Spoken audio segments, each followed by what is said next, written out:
प्रेम सगाई सबसे ऊंची, प्रेम सगाई सबसे ऊंची, प्रेम सगाई सबसे ऊंची, प्रेम सगाई। झूठे बेशबरी के खाए, झूठे बेशबरी के खाए, बहुविधि प्रीत निभाई, सबसे ऊंची प्रेम सगाई। प्रेम के वश अर्जुन रत क्यों, प्रेम के वश अर्जुन रथ क्यों, भूल गए ठकुराई, सबसे ऊंची प्रेम सगाई। ऐसी प्रीत लगी चंदना की, ऐसी प्रीत लगी चंदना की, भगवन पार बुलाए, सबसे ऊंची प्रेम सगाई, सबसे ऊंची प्रेम सगाई। किसी शिष्य ने गुरु से पूछा कि मार्ग बताइए, तो गुरु ने फरमाया कि 2 मार्ग हैं। बोला कौन से मार्ग? मैं, तू तू तू तू तू, मैं तू तू। कह रहे अरे भगवान ये क्या कह रहे हो, ये क्या मैं, ये क्या तू लगाई है। कहते कि 2 मार्ग है। एक मार्ग है मैं का, मैं मतलब संकल्प का मार्ग, मैं ये कर सकता हूँ, मैं आत्मा को जीत सकता हूँ, मैं मन को जीत सकता हूँ, संकल्प का मार्ग। और एक मार्ग है तू चाहे तो मन जीत जाए, तू चाहे तो मन हार जाए। एक मार्ग संकल्प का है और एक मार्ग किसका है? समर्पण का। 2 प्रकार के चित्त हैं, एक है पुरुष चित्त और एक है स्त्री चित्त। इसका मतलब ये नहीं कि आप औरत हैं तो आप स्त्री चित्त की हो और आप पुरुष हैं तो आप पुरुष चित्त के हो। पुरुष शरीर में होकर भी कोई स्त्री के स्वभाव वाला होता है, मतलब प्रेममय होता है, ऊपर से कठोर नहीं होता। और कुछ स्त्रियां ऐसी होती हैं, स्त्री का शरीर लेकर भी कठोर होती हैं। तो 2 प्रकार के चित्त हैं, कौन से? एक स्त्री चित्त और एक पुरुष चित्त। तो उन्होंने कहा 2 मार्ग है, तुझे कौन सा मार्ग सुनना है? तो बोले आप स्त्री के मार्ग का बता दीजिए, आप तू के मार्ग का बता दीजिए। तो गुरु ने बोला तू का मार्ग है भक्ति का। किसका मार्ग है? भक्ति का। और भक्ति क्या है? भक्ति वो जहाँ कोई विभाजन नहीं है, जहाँ भक्त और भगवान क्या हो जाए? एक हो जाए। क्या? जहाँ भक्त और भगवान एक हो जाए, वहाँ किसका जन्म है? भक्ति का। तो बोले फिर भक्ति कब करनी चाहिए? कह रहे गुरु बोले मृत्यु से 1 दिन पहले। मैं आपसे पूछूंगी, ध्यान से सुनना। भक्ति कब करनी चाहिए? मृत्यु से 1 दिन पहले। और हमें पता है कि मृत्यु कब है, तो कब करनी चाहिए? हमेशा ही करनी चाहिए। और जो करी जाए, जैसे कि आप हाथ में लेके माला बैठे हो, राम राम राम राम कर रहे हो, महावीर महावीर कर रहे हो, ये भक्ति नहीं है। भक्ति में तो प्रभु की मूर्त को देखकर या प्रभु के नाम को सुनते ही जब आपका हृदय भीतर से कांपने लग जाए, जब आंखों से आंसू आने लग जाए, जब मन नाचने लग जाए, तो क्या है? भक्ति है। तो फिर शिष्य ने पूछा कि भक्ति कौन कर सकता है? तो गुरु ने कहा जिनके दंभ कपट नहीं माया, उनके हृदय बसे रघुराया। जिनके भीतर दंभ नहीं है, कपट नहीं है, माया नहीं है, वो भगवान की भक्ति को कर सकते हैं। फिर पूछा भक्ति किसकी करें?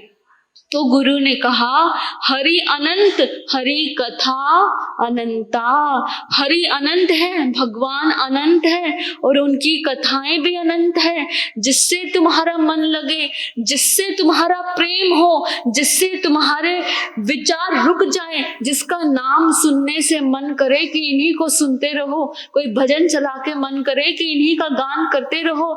जहां बुद्धि खत्म हो जाए, जहां हृदय में प्रेम जन्म ले, उसकी भक्ति कर लो। कहते हैं जब मैं था तब हरि नहीं, अब हरि है मैं नाही। प्रेम गली अति साकरी, तामे दो नया समाई। जब तक मैं रहेगा, बुद्धि रहेगी, कोई भगवान आने वाले नहीं है। और जब भगवान आएगा तो कोई बुद्धि नहीं है। प्रेम की गली बहुत छोटी है, जिसमें या तो आप रह सकते हैं या आपके परमात्मा रह सकते हैं। तो बोले कि फिर ये मन, ये निर्मल मन कैसे हो, कैसे हो ये मन? तो कहते हैं झूठ कपट निंदा को त्यागो, हर प्राणी से प्यार करो। घर में आए अतिथि कोई तो यथाशक्ति सम्मान करो। क्यों? पता नहीं किस रूप में आकर, पता नहीं किस रूप में आकर नारायण मिल जाएगा। निर्मल मन के दर्पण में वह राम के दर्शन पाएगा। ये तो हो गया कब, क्यों, कैसे। कैसे करें? जब मन निर्मल हो, शांत हो। फिर आता है कि दो प्रकार की भक्ति है, एक सगुण भक्ति और एक निर्गुण भक्ति। निर्गुण भक्ति क्या है? निर्गुण भक्ति मतलब निराकार का आत्मा से प्रेम हो जाना। जैसी भक्ति की भगवान महावीर ने, भगवान गौतम बुद्ध ने, भगवान कृष्ण ने, या वो हर कोई जो स्वयं से सिद्ध हुए हैं, जिन्होंने अपनी आत्मा को पा लिया, वो कौन है? निगुण भक्ति करने वाले। और सगुण भक्ति क्या है?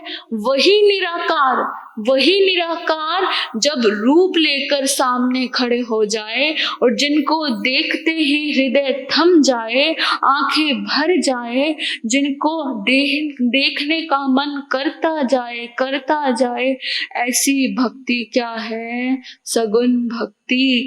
आत्मा की भक्ति करना, अपनी आत्मा में लीन रहना निर्गुण भक्ति है। और जो उस भक्ति को पा गए, हम जैसे लोग उनकी पूजा करें, उनकी भक्ति करें। कौन सी भक्ति है? सगुण भक्ति। जैसे गौतम स्वामी ने की, किसकी? भगवान महावीर की। अर्जुन ने की, किसकी? श्री कृष्ण भगवान की। शबरी ने की, किसकी? राम की। आपको पता है राम कृष्ण परमहंस जब छोटे थे तो उनके सामने कोई राम राम नहीं कहता था, सबको डर लगता था। क्यों? जब वो छोटे से नन्हे बालक थे, कहीं से जा रहे थे, तो किसी ने कहा कि राम राम, और वो बेहोश होकर गिर गए, उनकी समाधि लग गई। सिर्फ और सिर्फ किससे? राम नाम के शब्द सुनने से। राम कृष्ण परमहंस पूरी रात भर जागे नहीं, समाधि की उस अवस्था में पहुंच गए। तो ये है भक्ति जहाँ केवल नाम ही काफी है। लेकिन हमारा तो समय कितना बीत जाता है समायिक करते हुए, माला करते हुए। आप बोलोगे समायिक थोड़ी ना भक्ति हो सकती है। क्यों नहीं हो सकती? समायिक में बैठे हुए अपने परमात्मा से आप जुड़ जाओ, महावीर से जुड़ जाओ, या जिस भी इष्ट में श्रद्धा है उससे जुड़ जाओ, तो वो समायिक आपकी भक्ति वाली समायिक हो जाएगी। नवकार्सी करते हो, नवकार्सी में परमात्मा से जुड़ जाओ। तपस्या करते हो, तपस्या में परमात्मा से जुड़ जाओ। हर कार्य में परमात्मा से जुड़ जाओ। वो क्या है? भक्ति। भक्त की 3 अवस्थाएं बिल्कुल नॉर्मल है। एक हंसना, भक्त कब हंसने लग जाए पता नहीं लगता, हंसते हंसते कब रोने लग जाए नहीं पता चलता, और रोते रोते कब गाने लग जाए, कब नाचने लग जाए कुछ पता नहीं चलता। और ये इतना ही सहज है, ये करना नहीं पड़ रहा कि किसी को देखकर मैं हंसने लग जाऊं, या किसी को देखकर आंखें भर आए, या किसी को देखकर नाचने का मन हो जाए। ये प्रभु के रस में शरीर की अवस्थाएं फूटकर, शरीर की ऊर्जाएं बाहर निकलकर प्रकट हो रही है। उतना ही सहज है जैसे एक फूल का खिलना, उतना ही सहज है जैसे आपको भूख लगना, उतना ही सहज है जैसे किसी को प्यास लगना, उतना ही सहज है भक्त का अपने परमात्मा के लिए रोना, गाना, हंसना। क्या आप कभी पहुंचे हैं ऐसी अवस्था में? जन्म के इतने आप वृद्ध दौर पर खड़े हैं, क्या कभी कोई क्षण ऐसा भीतर फूटा कि परमात्मा के सिवा कुछ ना दिखा हो? परमात्मा का रस ऐसे कानों में घुल रहा हो कि आज दुकान जाने का कोई मन ही नहीं है, पता ही नहीं चल रहा कि दुकान क्या है। रोटी बनाते बनाते परमात्मा की ऐसे याद आई कि रोटी कब बनती जा रही है कुछ पता ही नहीं। कभी हमारे भीतर ऐसा रस उत्पन्न हुआ? फिर हम कहाँ हैं? 2 मार्ग हैं, उन 2 मार्गों में भी कहीं खड़े ही नहीं हो रहे। ना संकल्प में कहीं है, ना समर्पण में कहीं है, कहीं भी। तो कैसे पार होंगे? कैसे जाएंगे? कैसे होगा? तो इसी के लिए आदि शंकराचार्य कहते हैं, जो करोड़ों कामदेवों से भी सुंदर है, जो करोड़ों कामदेवों को भी मात कर दे, ऐसे सुंदर सलोने दयावान कृष्ण को छोड़कर ये युगल नेत्र जिसको देखते हैं वो घृणा है। परमात्मा के रूप को छोड़कर विषयों में पड़कर क्षणिक वस्तुओं का लोभ कर कर ये इंद्रियां जिसमें भी आसक्त होती है वो दुर्भाग्यपूर्ण है। परमात्मा के रूप को, परमात्मा के रस को छोड़कर ये हृदय जहां भी लगता है, जिस भी विषय में लगता है, वो हमारा दुर्भाग्य है। एक युवक है रज्जब नाम का, बड़ी मुश्किल से मुस्लिम है, बड़ी मुश्किल से उसका विवाह तय हुआ। विवाह तय हुआ किससे? हिंदू कन्या से। प्रेम करता है हिंदू कन्या से, बड़ी मुश्किल से 2 समाजों को मनाया, 2 समाज मान भी गए। मानने के बाद घोड़े पर चढ़ा हुआ है और बड़ा खुश हो रहा है कि आज जिस स्त्री से मैंने प्रेम किया, जिस युवती से मैंने प्रेम किया, आज पूरा उससे क्या हो जाएगा? विवाह हो जाएगा और हम हमेशा क्या रहेंगे? साथ में रहेंगे। घोड़े पर बैठा है और तभी से वहां पर दादू नाम के गुरु निकलते हैं। दादू गुजरे, रज्जब को देखा, रज्जब और दादू की आंखें मिली और आंखें मिलते ही दादू ने क्या कहा? रज्जब ते गजब किया, बांधा सिर पर मोर, आया था हरि भजन को, चला नरक की ठोर। रज्जब तूने गजब किया, सिर पे मोर बांध लिया, मतलब ताज पहन लिया, आया था हरि भजन को, चला नरक की ठोर। सिर्फ इतना कहना ही था। जो युवक मिन्नतें कर करके, मेहनत कर करके घोड़े पर चढ़ा था, अपनी मनपसंदीदा स्त्री से विवाह करने जा रहा था, उसी क्षण घोड़े से उतर गया और दाऊदू के पीछे पीछे चल पड़ा। ना उसे अब विवाह याद आ रहा है, ना वस्त्र बदलने याद आ रहे हैं, ना अपनी प्रेमिका याद आ रही है। याद केवल क्या रहा है, वो क्या हो गया, वो क्या हो गया। एकदम आंखें मिलते हैं, हमारी भी, आप सबकी भी तो आंखें हमसे मिलती हैं, हमारी भी आंखें आपसे मिलती हैं, हमसे बड़े गुरु से मिलती हैं, पर कभी भीतर में कोई विस्फोट ही नहीं होता। उस क्षण रज्जक के हृदय में विस्फोट हुआ और वो दादू के पीछे चल पड़े। कथा कहती है कि जब तक दादू जीवित थे तब तक उन्होंने अपनी वो दूल्हे की वेशभूषा भी नहीं उतारी। उन्हें ध्यान ही नहीं, कुछ भान ही नहीं कि वस्त्र बदलने हैं या भोजन करना है या प्रसाद पाना है या कुछ करना है। गुरु की भक्ति में ऐसा खोया, ऐसा खोया। कथा कहती है जब गुरु इस दुनिया से विदा लिए तो रज्जब ने भी अपनी आंखें बंद कर ली। बोला अब देखने जैसा कुछ बचा नहीं। जिसके कारण मैं जीवित था, जिसके कारण ये प्राण चल रहे थे, जिसके कारण ये धड़कन चल रही थी, अब वो ही नहीं तो देखूं तो क्या देखूं। हमारे भारत में ऐसी हजारों भक्त, करोड़ों भक्त भरे हुए हैं, जहां देखो भक्त ही भक्त। गौतम स्वामी का भगवान महावीर के निर्वाण के बाद विलखना, वो फूट फूट कर रोना और फूटते फूटते रोते हुए कहना, गोए माँ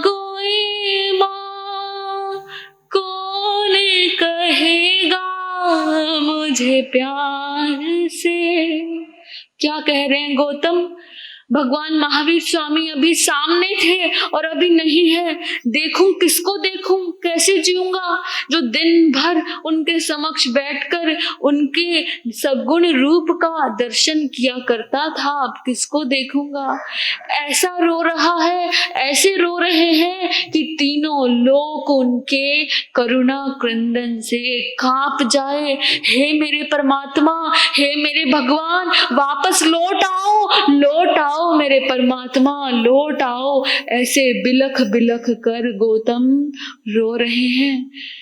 वो महलों में रहने वाली राजकुमारी, वो महलों में रहने वाली महारानी, जिस सुख सुविधा के लिए हम सब तड़पते हैं, जिन सुख सुविधा के लिए हमारी सब बहनें तड़पती हैं कि ऐसा लहंगा हो, ऐसा गहना हो, ऐसा सोना हो, सब कुछ इतना सुंदर हो, चार सहेलियों को दिखाऊं।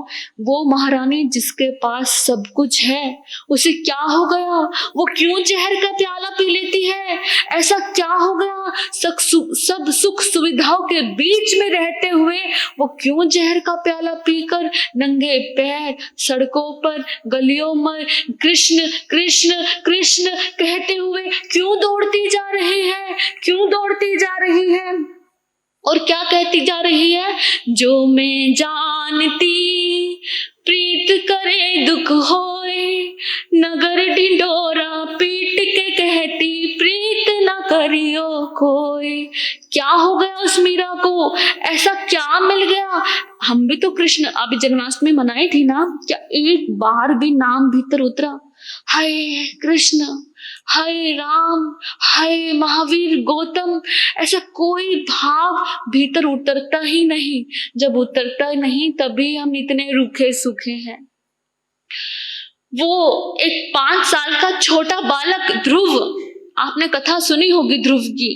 एक 5 साल का छोटा बालक ध्रुव, उसकी विमाता ने कह दिया कि अपने पिता की गोद में बैठना है तो जा, अगले जन्म मेरी गोद से जन्म लेना, तब जाकर तू अपने पिता की गोद में बैठ सकता है।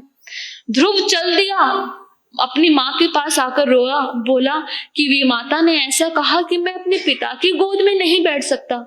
माता ने कहा परम पिता तो एक है, तू क्या इस पिता के लिए रोता है? उस परम पिता की खोज कर। वो 5 साल का नन्हा बालक खोजते खोजते जंगलों में खड़ा है। कहाँ ढूंढे? ना महल में मिल रहा है, ना जंगल में मिल रहा है, कहाँ जाए? 5 साल का नन्हा बालक अन्न को छोड़ रहा है। 1 महीना अन्न ग्रहण नहीं किया, अगले महीने जल भी छोड़ दिया और तीसरे महीने श्वास भी रोक ली, नियमित सांस ले रहा है। तब श्री नारायण उसके सामने खड़े हैं, आंखें नहीं खोल रहा, प्रभु ने आवाज दी कि बालक आंख तो खोल, देख। आंख खोली तो आंखें भर गई, सामने भगवान को देखकर आंखें भर गई, गला भर गया, न गले से कुछ बोला जा रहा न कहा जा रहा है। जिस भगवान को 3 महीने से वो छोटा बालक बुला रहा था,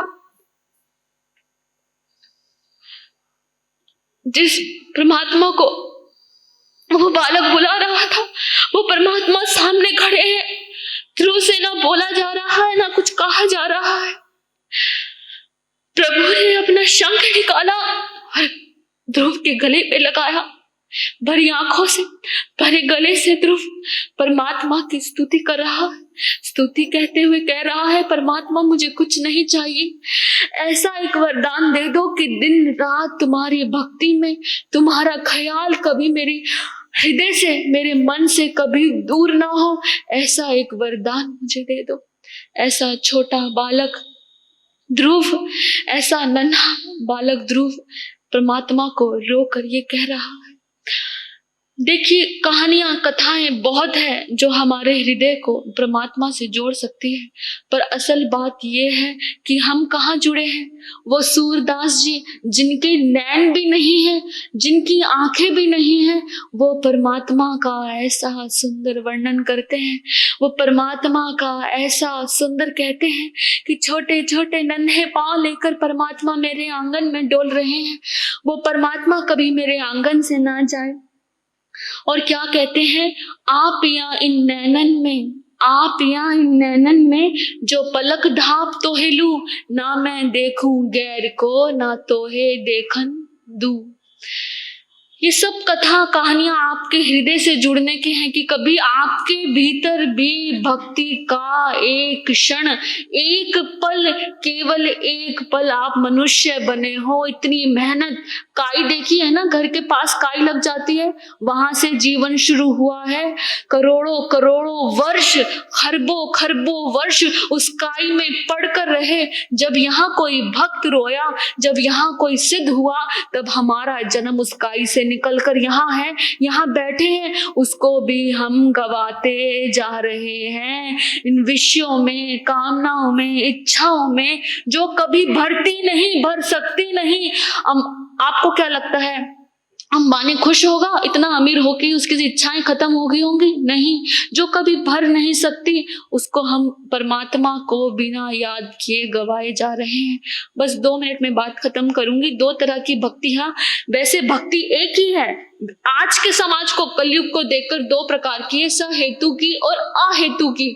अहेतु की भक्ति जिसमें परमात्मा से कोई भी मांग, कोई भी चाह नहीं। और सहेतु की भक्ति क्या, मुझे परमात्मा ये दे दो, मैं तुम्हारी 5 समाई कर दूंगी, मैं तुम्हारी 28 कर लूंगी, मैं तुम्हारी काशने कर लूंगी, मैं तुम्हारा ये कर दूंगी, मेरा ऐसा हो जाए, मेरा वैसा हो जाए, मैं तुम्हारी आरती उतारूंगी। जिसमें मांग ही मांग है, वो क्या है, सहेतु की भक्ति। और आजकल तो किसका जमाना है, रील्स का। क्या, ये भगवान की फोटो लाइक करो, आपके घर में अच्छी खबर आएगी। अरे तुमने भगवान की फोटो को भी क्या बना लिया, मजाक बना के रख दिया।